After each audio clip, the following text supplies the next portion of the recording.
Yeah, that was pretty stupid. And I'm gonna like tell you why. The problem that I was gonna run into with the trail happened to me too many times. I got myself into a situation that really scared the crap out of me. There are bears, there are bobcats, and there are mountain lions. Yo, what's up guys? We're on the Ibis Ritmo, one of my favorite bikes, and we're at one of my favorite winter trails. We are here at the Laurel River Lake trail system, and I'm at the intersection of East 192 and 1193. We're gonna cross the road. We're parked in the parking lot right here by this pretty cool little sign. The temperature is currently 55 degrees. It's been single digits like for over a week now. Snow, rain, all kinds of crap. So this is the first time I've gotten to ride in a little while. So I'm gonna show you this cool side. A lot of times I take this side over here. I can get about, I think it's 18 miles roughly, somewhere around there, if you go all the way out and back. But that's not what we're gonna do today. We're gonna do something a little bit different. I've got the mic on here so I can maybe talk more clearly or you can hear me. But anyway, let's just get right on the trail, get this Ibis Ritmo and take one of my favorite winter trails out here. Let's go, let's get into it. All right, from the parking lot, instead of going that way, we're gonna cross the road right here and we're gonna drop right in to this section right here. A lot of times I forget to like slow down enough to where you can see what it is that I'm looking at, but this is the Cane Creek Trail. This actually goes back to the waterfall, which you'll see here in a little bit. So you'll want to stay tuned to this video if you've never been here, just to check out the waterfall. That's one of the coolest things on this trail. It's a good little pedal in, pedal out.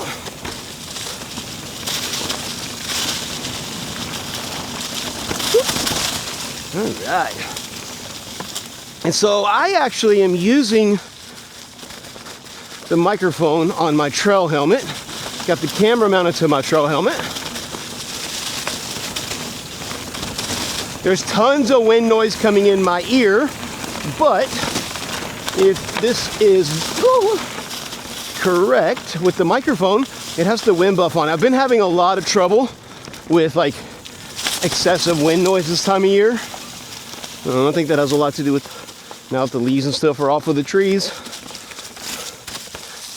I am filming on the DJI Action 5 Pro. It is the best action camera that I have found to use so far for mountain biking. Far superior than anything else that I've used. These microphones link directly to it. All right, so here we come across our first obstacle. In the winter time, I make the smart decision on some of these creek crossings, which there are several, to not ride my bike through them. I will tell you that on this specific, I think it was this one, last year, I said that and I was like, oh, that's not a big deal because the water's not up that high right now. Then I rode through it and slipped and fell. This part is so beautiful. I love this area right here, especially this time of year, because you can see for so far. We're coming across our second creek crossing. This one I do ride across, unlike that last one. I'll just play the last one by ear depending upon how much water is in it. This one hardly ever has much water in it, so it's an easy one to cross regardless of how wet it is. Now we start our first climb. There's lots of roots. It's probably hard to tell, especially this time of year with the lighting. And you may be questioning why on a trail like this where I don't need a ton of travel that I have the Ibis Ritmo, and that is because the Ritmo is my you hear me say this a lot, my favorite bike, and that statement is true in a lot of ways on a lot of bikes. The Ritmo, be careful, I got my tires wet and then going across the slick roots. The Ritmo in all categories, and I say that mean like not just necessarily my Ritmo, but the Ritmo in general, whether it be the carbon version, the aluminum version, the AF, which is the aluminum, is a good bike as well. I have ridden all of them, and the Ritmo is a great all-around bike. I always own one. I choose it when I'm going to a place that I'm unsure of the riding. I know that I can take the Ritmo And that is part of why I chose the rip mode today, even though I've been here a bunch. I know what I'm in for here. That I also know that there's some good technical climbs, and honestly, because of how wet it is in my house, I actually thought it was going to be much wetter. And that's kind of why I chose the rip mode today. I just wanted to make it a nice, simple, easy, fun bike for me. One that I'm confident in, and no matter where I'm riding it. All right, creek crossing number 3. I'm just gonna walk down.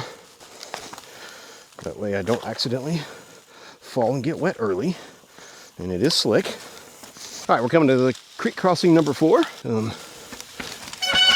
Creek is not deep right now, so this one doesn't have a steep in and out. And like I said, I'm really surprised that there isn't more water. It's really wet where I live. And I live about 2 hours away, so there is always a huge difference of how the weather is.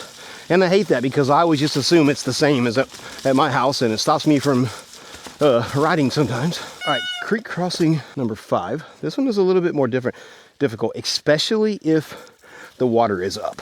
This one, the water does flow pretty hard, and there's been times I've actually had to like cross the creek way up there because this has just been completely underwater. I don't want to get my shoes wet. Now, is it a big deal to get my shoes wet? No. This is technically creek number 6. This one is a little bit more challenging sometimes to keep her momentum and then get up over this slick route. And that is one reason that I like this trail system. This one is more about exploring and less about how fast that I'm going to get somewhere.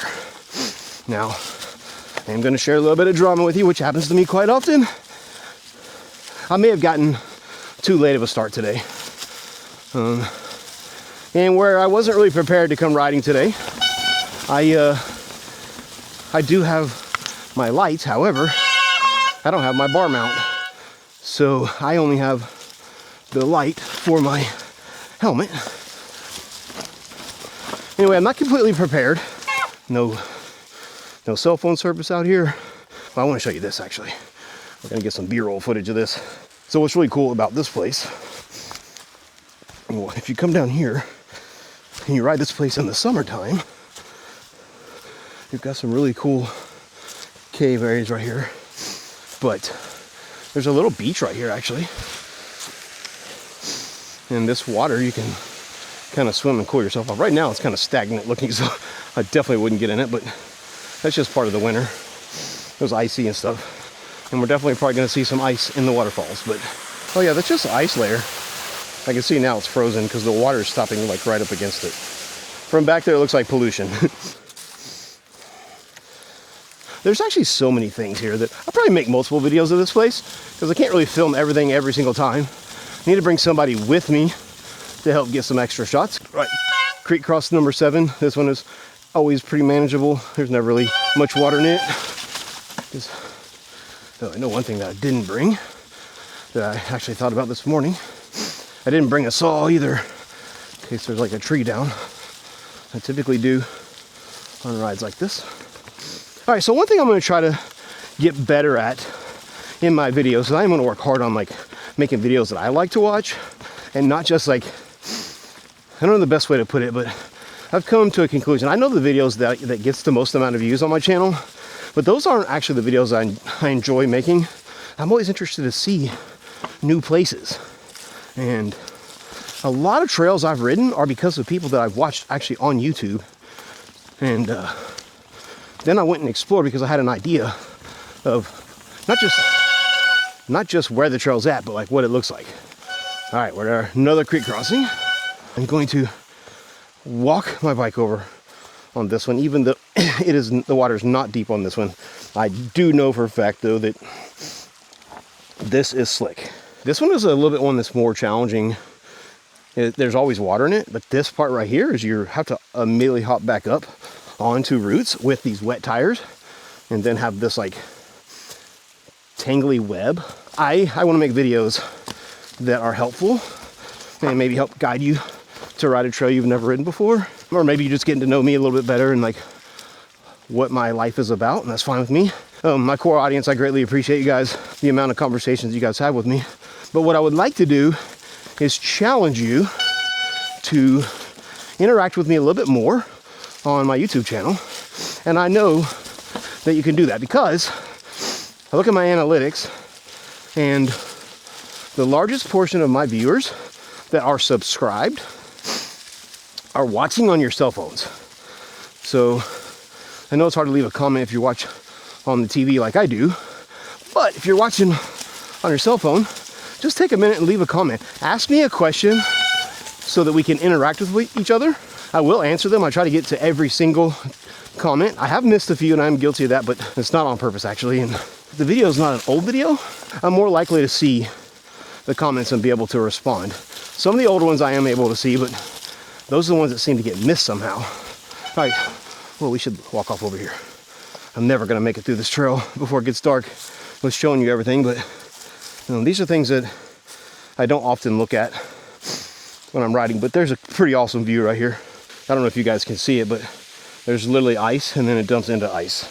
I'm not chasing views, I am chasing subscribers. So if you're not already subscribed, 90% of the people that watch my videos are not subscribed, and it doesn't cost you anything. I'll greatly appreciate a subscribe.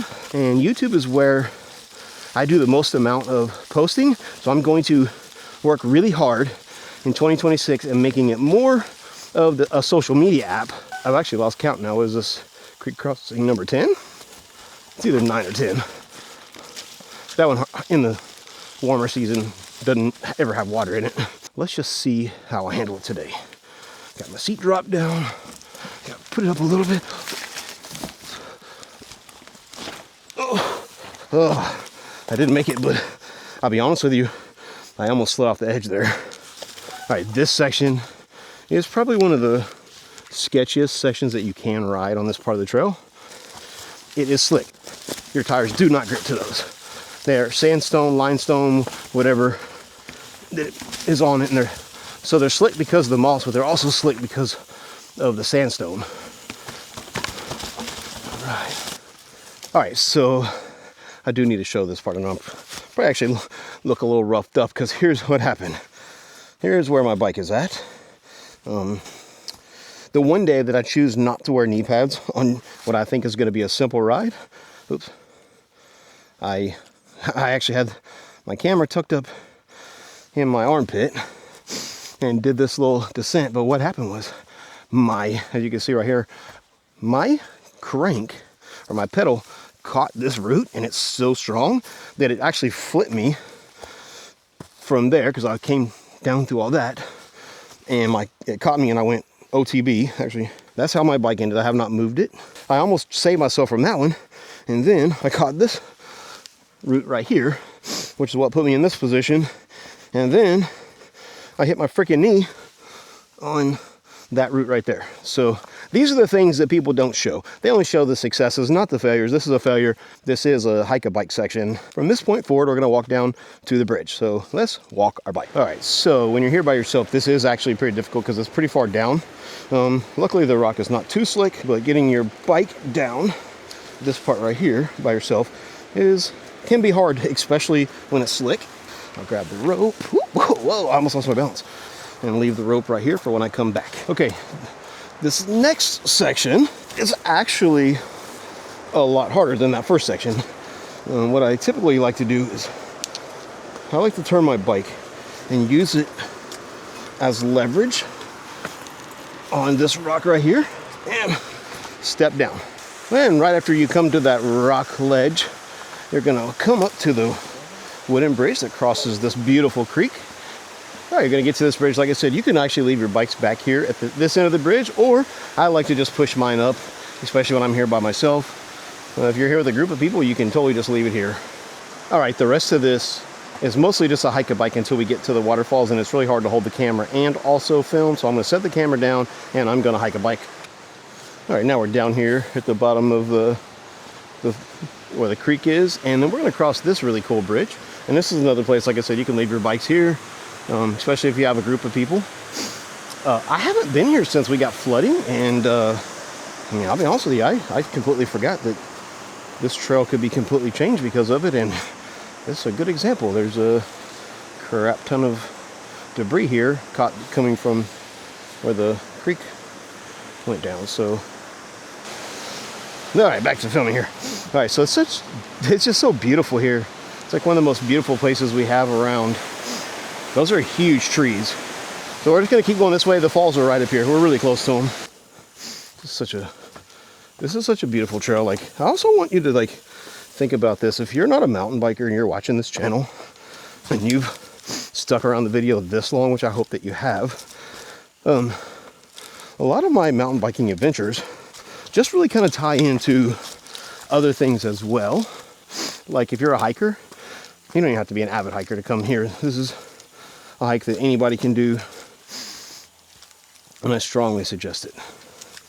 A lot of times being a mountain biker, I kind of get the best of both worlds. So this section is really cool. You can walk up this way, there's a trail that goes that way. I usually like to take the rock section here. I think it's kind of cool, even though it's a little bit more difficult to push the bike up it. Now, I'm actually not going to stick around the falls too long because it's getting later than it should be for me. And I am going to be risking staying, which I actually need to think about that. I probably should have been here about 2 hours ago. Anyway, we're at the waterfalls now. This is the most beautiful waterfall around here. We're gonna go look. I think I actually gotta push up those steps. I've only done this loop one other time before, so I may be making a huge mistake. Oh, that's like when I came back here last year, all of that was ice, so I'm really surprised. It must have been a lot warmer here. All right, I need to really look at trail forks. See if I should do this or not.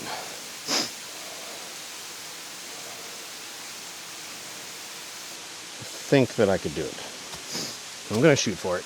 This may be stupid, but if I keep going and don't stop much, I should be able to make it back, because I also got to count that I got to go back 2 miles that way. This might be the stupidest, well, I'm not gonna say it's the stupidest thing I've ever done, but I've done a lot of stupid stuff like this. All right, so this may officially be the stupidest thing that I've done all winter. Got way too late of a start, and I don't know this trail. I've actually only ridden this part one other time before, that's it. You're gonna join me, and if we don't make it back till dark, we don't make it back by dark, it's gonna be complicated. I'm not confident that I can make it back by dark, and considering that the trail is so hard to see with all the leaf coverage on it, it is gonna be a challenge. The temperature has dropped some. All right, we're getting close to our turn somewhere up here. Got these weird signs on the tree here. It's probably the local crazy people's version of stay the heck out of here. I mean, it's saying I need to go that way. The Shillatoe Trace. So I think I'm gonna go somewhere over here. I don't even see a trail. Like, okay. That's insane. I don't see a trail over here. So do I keep going on that? Because it literally says I'm in the spot. These are the things that are going to get me caught up time-wise. Not being sure where to go. Oh, here we go. Look, here we go. Found it. Here's our left turn. There's a trail marker. I'm exactly like 1 mile from the waterfall. I got roughly about 6 miles of this part. And then 2 miles back out. So far, I feel like this whole part of the trail has been nothing but a gradual climb. That's actually what happened to me last year. Okay. Now, yeah, I go this way. Last time I went that way. That's not the way to go. We're taking a left at that intersection onto this double track. Yeah, so we're gonna turn right here. It was just a short little spot on this double track, and then we're gonna climb right here. And Rock Castle Narrows. The sun is starting to set, so I really got to kick it in gear. All right, it says the Narrows. It says 4 miles from here, so we got to get cooking. I have the Pivot Switchblade. Now, technically, that's a good bike for a ride like this. Oh gosh. This time of year is really hard to read where the trail's at. Like, I actually cannot see. I literally cannot see it at all. And that's the problem with like riding this time of year. I think that this is the trail, but I can't see anything. This is why I don't want to be out here in the dark. I'm not really sure about doing this trail this time of year, actually, because I can't see the lines at all, and these rocks are big. This trail's steep, so if I look back up, that's where we just came from up there and came down. So there's another waterfall. That's cool. I've never seen that one before. Ooh, this is cool. This is cool. This is. I know this is an incredible view. We're gonna run out of daylight and it's starting to get cold. Oh gosh. There's actually a trail marker sign on this tree. So is this tree the trail? And the good thing is, I know where I'm at. I'm not even halfway done yet. That's bad. That's not good. It's no bueno. And in case you may be wondering, I'm not scared to ride in the dark. And it's not like it's gonna be midnight or anything. The problem is, I'm on a trail that I'm not familiar with that's already hard enough to figure out where to go in the daylight. Okay guys, the sun is set. I'm only halfway through, as you can see on my trail map here. This section is kicking my butt because there's so many down trees and stuff that I'm actually having to get off and walk over a bunch of down trees and stuff, so it's taking up a lot of time. We gotta go get as far close to at least try to get as close to the falls as we can. Okay, it's officially gotten dark on me. Not really sure what it looks like to you guys. I still can see, so it's not pitch black. I'm gonna go ahead and dig out my helmet light here. Right. I have a flashlight. I'm gonna go ahead and stick it in this pocket. I got my outbound light here. I'm gonna turn it on low setting. I'd rather have the battery save. The camera is in the way, so we're gonna say goodbye to the camera on the helmet for a little bit, and thought we can put my light on. Goodbye. Right, now you can see. I had to take my camera is mounted underneath here, but I had to.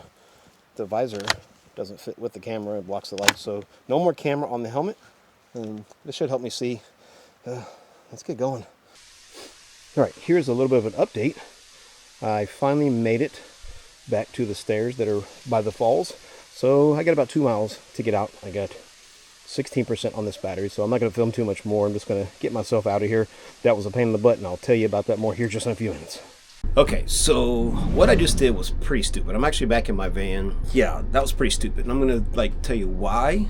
Riding in the dark is not necessarily the biggest issue when you have lights. The problem is where I'm riding at is very dangerous. Shouldn't be riding this late at night by myself. And I know it's not like super late, but I'm in eastern Kentucky, and in eastern Kentucky there are bears, there are bobcats, and there are mountain lions. It's pretty stupid that I went out there and did that by myself. On top of that, like I talked about, the problem that I was going to run into with the trail happened to me too many times, and I got myself into a situation that really scared the crap out of me. I ended up on the ledge of a cliff, and that's no joke, where I only had inches to spare, and I thought it was the trail.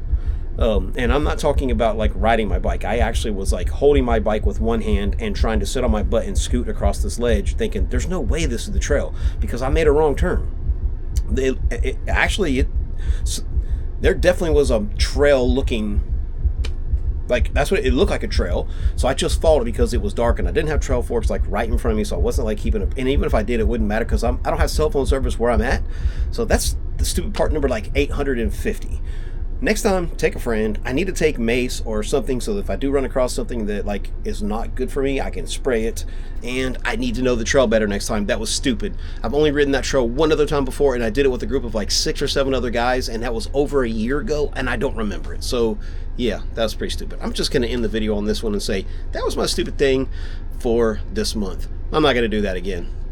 But hey, If you stuck around this long, please hit the subscribe button, hit that like, and tell me what the most stupid thing you've ever done on a mountain bike is, or trail ride, or whatever it is. Tell me the most stupid thing that you have ever done, and I'll see you on the next one.